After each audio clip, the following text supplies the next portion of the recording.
اللطیف یہ اللہ تعالیٰ کے خوبصورت ناموں میں سے ایک نام ہے اور اس کے دو معنی ہیں۔ ایک ہے باریک بین اور دوسرا ہے لطف و کرم کرنے والا یا مہربان۔ سب سے پہلے ہم باریک بین کے بارے میں دیکھتے ہیں کہ اللہ تعالیٰ کیسا باریک بین ہے۔ سورۃ الملک میں اللہ تعالیٰ کا فرمان ہے الا یعلم من خلق وهو اللطیف الخبیر، کیا وہی نہ جانے گا جس نے پیدا کیا ہے اور وہ باریک بین باخبر ہے۔ یعنی اللہ تعالیٰ ایسا باریک بین ہے کہ وہ کائنات میں ایک ایک چیز کو جانتا ہے، ایک ایک ذرے کو جانتا ہے، چاہے وہ جتنا مرضی باریک ہو، جتنا مرضی چھوٹا ہو، جتنا مرضی چھپا ہوا ہو اور جتنا مرضی وزن کے بغیر ہو۔ یعنی اگر ہم ایک رائی کا دانہ لیں، اپنے ہاتھ پہ رکھیں، ہم دیکھیں کتنا ویٹ لیس ہے وہ اور کتنی حقیر چیز ہے، اگر اس کو کہیں چھپا دیں تو ہمیں تو دوبارہ وہ ملے گا بھی نہیں۔ لیکن اللہ تعالیٰ ایسی باریک بینی والا ہے کہ وہ ایک ایک ذرے کے بارے میں جانتا ہے اس کائنات میں۔ پھر جب ہم انسانوں کی بات کریں تو انسانوں میں اللہ تعالیٰ انسان کی ایک ایک چیز کو جانتا ہے، اس کے رازوں کو جانتا ہے، اس کی خفیہ باتوں کے بارے میں جانتا ہے، اس کے جتنے بھی زندگی کے معاملات ہیں نا، ان کو باریک بینی کے ساتھ اللہ تعالیٰ دیکھنے والے ہیں۔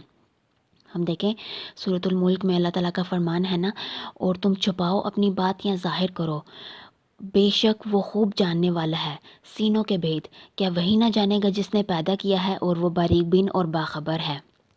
یعنی ہماری زندگی کے بہت سے معاملات ایسے ہوتے ہیں جن کو ہم خود بھی نہیں سمجھ پاتے، لیکن اللہ تعالیٰ کی ذات جو ہے وہ اتنی باریک بین ہے کہ وہ ان کو بھی سمجھ لیتی ہے، اور ہماری اپنی ذات کو جس کے بارے میں ہم خود نہیں جانتے اس کو بھی اللہ تعالیٰ جانتا ہے۔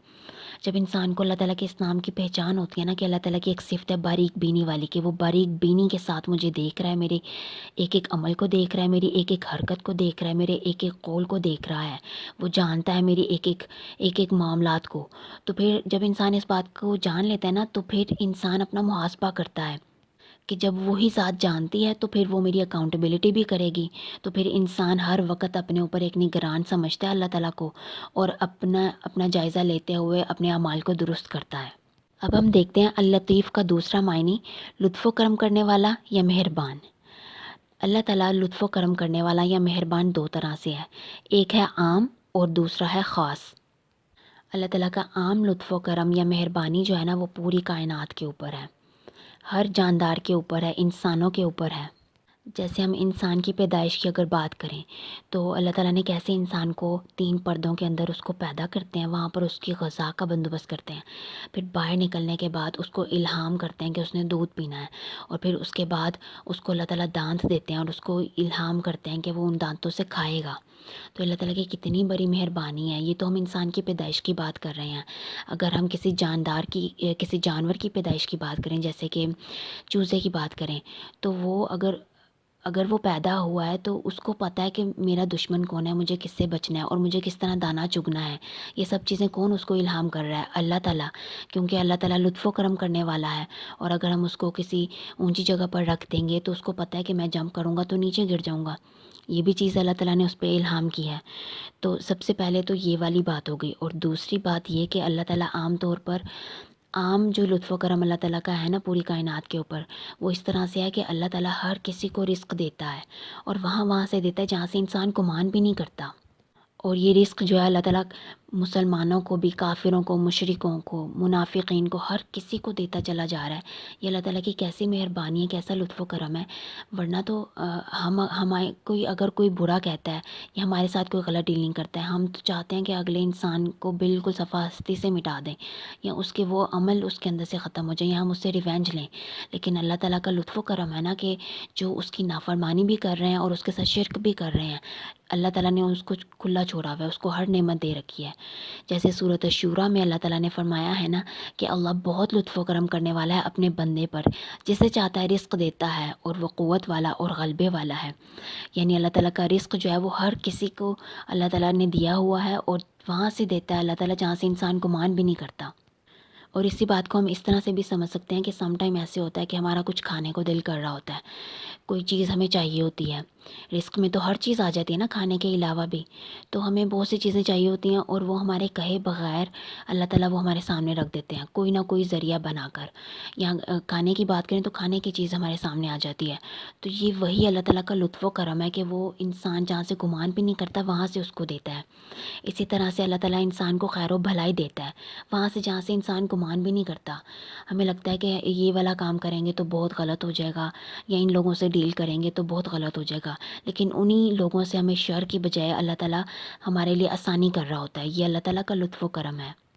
اسی طرح سے اللہ تعالیٰ نے جو انسانوں کے اندر کیفیات رکھی ہیں، ساری مخلوقات کو، سارے انسانوں کو اللہ تعالیٰ نے اس قابل بنایا کہ ایک دوسرے کی کیفیات کو سمجھ سکیں. یہ بھی اس کا بہت بڑا لطف و کرم ہے. اب ہم اس کے خاص لطف و کرم کی بات کرتے ہیں. اللہ تعالیٰ کا جو خاص لطف و کرم ہے نا، وہ اس کے خاص لوگوں کے لیے ہے. یعنی کہ وہ لوگ جو اس کی فرما برداری کرتے ہیں، اس کے ساتھ امید لگاتے ہیں، اس سے معافی مانگتے ہیں. جیسے کوئی معافی مانگتا ہے، اللہ تعالیٰ اس کو معاف کرتے ہیں. کوئی اس سے امید باندھتا ہے تو اللہ تعالیٰ اس کی امید کو پورا کرتے ہیں. یعنی یہ اللہ تعالیٰ کا لطف و کرم خاص لوگوں کے لیے ہے. اور یہ بھی کہ اللہ تعالیٰ گناہوں پر فوراً سے پکڑ نہیں کر لیتے. جو اس کی پناہ مانگتا ہے اللہ تعالیٰ اس کو دیتا ہے. اور یہ بھی بات ہے نا کہ اللہ تعالیٰ اپنے خاص بندوں کو زیادہ آزماتا بھی ہے.